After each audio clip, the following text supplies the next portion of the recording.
사랑하고 축복합니다. 3월 9일 목요일입니다. 새날을 주신 그 주님께 감사하고 오늘도 온전한 예배자로서 승리하는 하루가 되시기를 간절히 소원합니다. 오늘 말씀은 은혜와 용서의 비례라는 제목으로 함께 말씀을 나누고자 합니다. 마태복음, 오늘 본문의 말씀은 마태복음 18장 21절에서 35절까지의 말씀입니다. 말씀 봉독합니다. 그때에 베드로가 나와 이르되 주여, 형제가 내게 죄를 범하면 몇 번이나 용서하여 주리이까? 7번까지 하오리이까? 예수께서 이르시되 내게 이르노니 7번뿐 아니라 7번을 70번까지라도 할지니라. 그러므로 천국은 그 종들과 결산하려 하던 어떤 임금과 같으니 결산할 때에 10,000달란트 빚진 자 하나를 데려오매 갚을 것이 없는지라.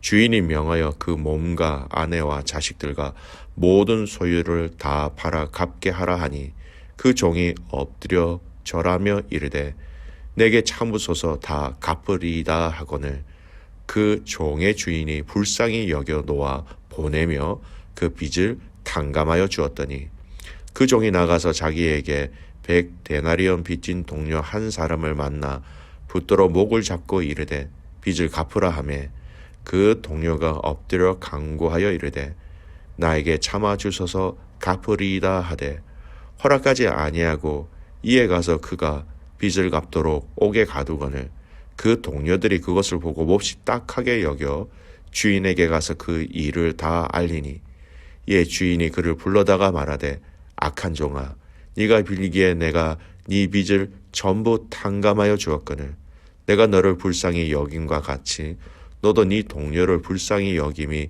마땅하지 아니하냐 하고 주인이 노하여 그 빚을 다 갚도록 그를 옥졸들에게 넘기니라. 너희가 각각 마음으로부터 형제를 용서하지 아니하면 나의 하늘 아버지께서도 너희에게 이와 같이 하시리라. 아멘. 오늘 말씀은 은혜와 용서의 비례라는 제목으로 함께 말씀을 나누고자 합니다. 오늘 말씀은 우리가 너무나 잘 알고 있는 말씀이지요. 바로 용서에 대해서 묵상하거나 말할 때 제일 많이 인용되어지는 구절과 말씀이기 때문입니다. 오늘 본문으로 들어가 보겠습니다. 베드로가 주님께 질문하지요. 21절 말씀. 그때 베드로가 나와 이르되 주여, 형제가 내게 죄를 범하면 몇 번이나 용서하여 주리이까? 7번까지 하오리이까? 여러분, 그때라는 것이 어떤 상황입니까? 공동체를 떠난 그들에 대해서 기도하라 말씀을 하신 다음에 베드로가 물어보는 것이죠.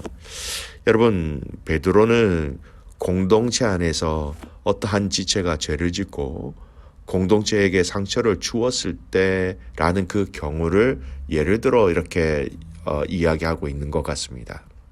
그래서 베드로는 나름대로 용서에 대한 이야기를 하면서 넉넉하게 7번 용서하는 것이 맞습니까? 라고 우리 예수님께 물어보지요.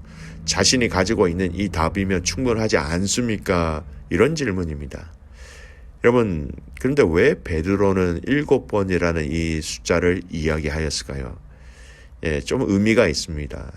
하나님께서 제7일에 천지 창조를 완결 지은 것에서 알 수 있는 것처럼 이 숫자는 좀 완전하다는 그런 의미를 가지고 있습니다. 그래서 7일은 여러분 아시는 것처럼 거룩한 안식일이며요. 7일은 또 7년은 거룩한 안식년으로 지켰던 규례에서 알 수 있는 것과 같이 이 숫자는 또 완전 또는 거룩을 함께 의미하기도 합니다. 이뿐만 아니라 속죄일에 피를 7번 뿌린 그 사건도 있고요. 이런 것을 볼 때 이 숫자 7은 죄의 용서의 상징적인 의미도 있다라고 유추할 수 있는 것이죠. 예수님 당시 랍비들은 자신에게 잘못한 자에 대해서는 3번 용서해 주는 것을 대단한 관용으로 평가했습니다. 그리고 이를 실천하도록 가르쳤죠. 그런데 베드로는 이보다 더 훨씬 큰 관용의 자세를 보여서 히브리인에게 큰 의미를 지니는 이 숫자 7을 염두에 두고 7번이나 용서하면 충분하지 않겠습니까? 라는 의도로 예수님께 말씀드렸던 것입니다. 그러자 예수님은 7번을 70번까지라고 말씀하십니다. 그러니까 7 곱하기 1은 70번, 토탈 합하면 490입니다. 엄청난 숫자죠. 이 490이라는 숫자가 의미하는 것은 끝없이 용서하라라는 의미입니다. 예수님은 이 비유를 통해서 말씀하십니다. 천국은 이렇게 말씀하시죠. 천국은 마치 이렇게, 즉 하나님 나라, 천국의 그 용서의 비밀과 원리를 말씀하신다라는 의미입니다. 비유로 말씀하시지요. 자, 1만 달란트 빚진 자가 있습니다. 자신의 힘으로 그 빚을 갚을 길이 없습니다. 근데 임금은 그에게 그 자신의 몸과 아내와 자식들 모든 소유를 팔아 다 갚으라고 명령하였습니다. 그러나 결국 그를 불쌍히 여기고 그에게, 여러분, 조금 탕감만 준 것이 아닙니다. 모든 다 1만 달란트 빚진 그 모든 1만 달란트를 다 탕감하여 주었다라는 것입니다. 여러분, 탕감의 의미가 무엇입니까? 이제 갚지 않아도 된다라는 거예요. 여러분, 1만 달란트가 얼마나 큰 금액인지 아십니까? 여러분, 6천만 명이 하루에 일한 품삯이에요. 그러니까 6천만 명이 하루에 일을 했을 때 그들에게 다 주어야 할 품삯, 어마어마한 금액이죠. 정말로 엄청난 큰 용서와 더불어 은혜를 받은 것입니다.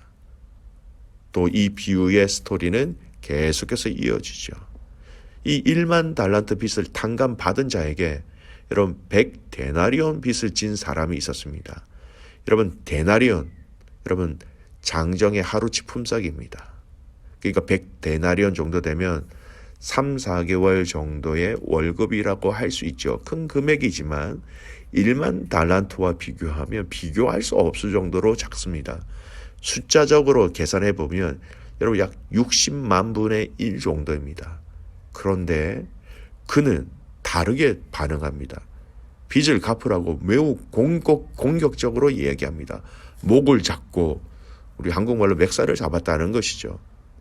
참아달라, 갚겠다라고 얘기했습니다만 이 큰 은혜를 받은 자가 어떻게 합니까? 그를 옥에 가둡니다. 그리고 이를 지켜본 다른 동료가 주인에게 이 일을 다 고하게 되지요. 이 일을 안 주인이 그를 부릅니다. 그리고 무엇이라고 얘기합니까? 33절, 내가 너를 불쌍히 여긴 것 같이 너도 네 동료를 불쌍히 여김이 마땅하지 아니하냐 하고. 여러분, 불쌍히 여김을 받은 네가 100데나리온 빚진 자를 왜 불쌍히 여기지 못하느냐, 이런 의미입니다.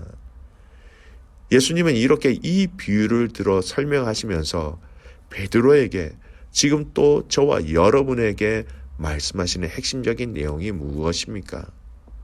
여러분, 490번, 이 7번씩 70번이라고 이야기하고 있는 이 상징적인 의미가 도대체 무엇입니까?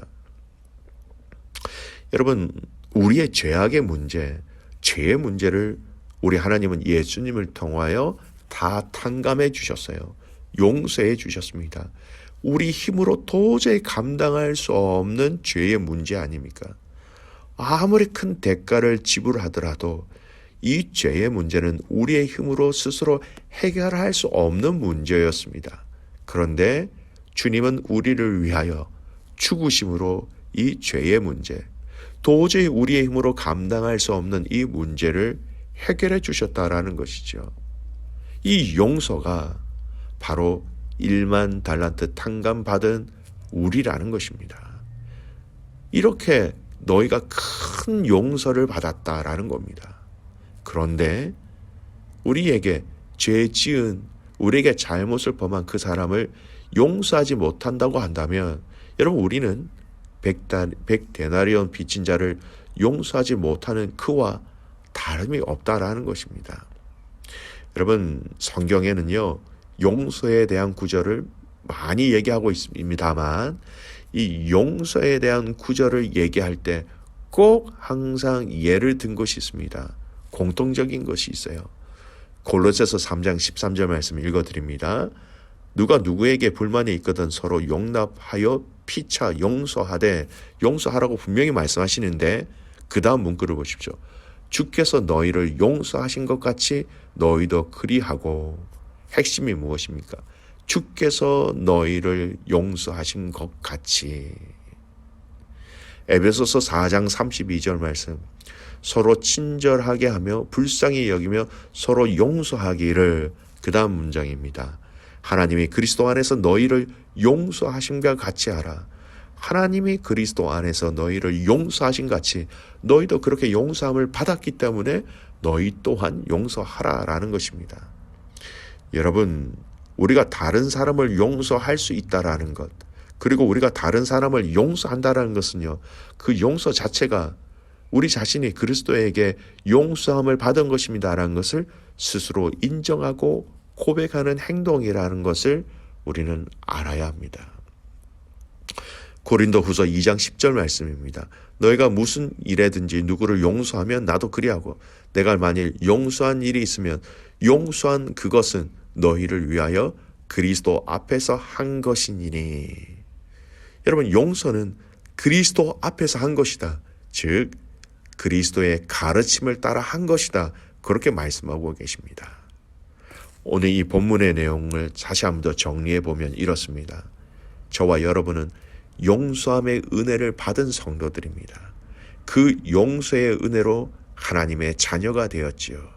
그 용서의 은혜로 우리는 하나님 나라의 비밀을 가진 자가 되었습니다. 그리고 우리가 하나님의 자녀라는 것을 행동으로 보이는 것은 바로 우리가 형제와 자매들, 지체들을 용서하는 것이라고 성경은 이야기하고 있는 것이죠. 용서는 우리의 본능과 반대되는 결단과 행동입니다. 용서는 우리의 감정과 우리의 생각과 반대되는 행동입니다. 참으로 힘든 것이죠. 그래서 우리가 받은 은혜를 돌아볼 때 용서할 수 있는 용기와 힘과 또 마땅히 해야 한 그 당위성을 우리가 은혜를 돌아볼 때에, 우리가 받은 은혜를 헤아려 볼 때에 거기서 나올 수 있다는 것입니다. 여러분, 은혜를 기억할수록 우리는 용서의 사람이 될 수 있습니다. 은혜가 크면 클수록 여러분, 우리는 용서할 수 있는 사람이 되는 것이죠.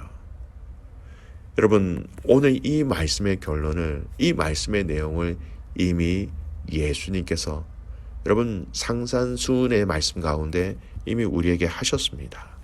오늘 이 결론의 말씀을 산상수훈 말씀 마태복음 6장 14절 말씀으로 결론을 내리고자 합니다. 마태복음 6장 14절 말씀. 너희가 사람을 잘못 용서하면 너희 하늘 아버지께서도 너희 잘못을 용서하시려니, 너희가 사람의 잘못을 용서하지 아니하면 너희 아버지께서도 너희 잘못을 용서하지 아니하시리라. 핵심이 무엇입니까? 여러분, 우리는 은혜를 기억해야 합니다. 우리가 받은 은혜를 알아야 합니다. 우리가 받은 은혜를 돌이켜봐야 하며 우리가 받은 은혜를 체험해야 합니다. 그 은혜로, 그 은혜의 결단으로, 그 은혜의 감사함으로 또한 우리가 용서할 수 있게 되는 것이지요. 사랑하는 귀한 믿음의 가족 여러분, 오늘 이 하루가 주신 은혜를 통하여서 용서의 결단으로 이어지는 저와 여러분이 되시기를 주님의 이름으로 축복합니다. 아멘. 기도하겠습니다. 하나님 아버지, 감사합니다. 오늘 주께서 이 말씀을 통하여 우리에게 또 말씀하여 주시니 참 감사를 드립니다. 우리가 받은 은혜가 얼마나 큰 은혜인지 하나님 그 은혜를 보게 하옵소서. 우리가 받은 은혜가 얼마나 큰 은혜인지 깨닫게 하여 주십시오. 받은 그 은혜가 크기에 우리 또한 받은 그 은혜를 용서로 흘려보낼 수 있도록 하나님 도와주시옵소서. 그리스도께서 너희를 용서하신 것 같이 주께서 너희를 용서한 것 같이 그리스도 앞에서 용서하신 것처럼 하나님 오늘 우리도 그 용서를 통하여 하나님의 은혜를 고백하고 하나님의 은혜를 흘려보내는 귀한 가족들 되게 하여 주시옵소서. 이 하루 은혜를 통하여 용서의 결단으로 이어지는 복된 하루가 되기를 간절히 소원하옵고 살아서 역사하시는 예수 그리스도의 이름으로 기도드리옵나이다. 아멘.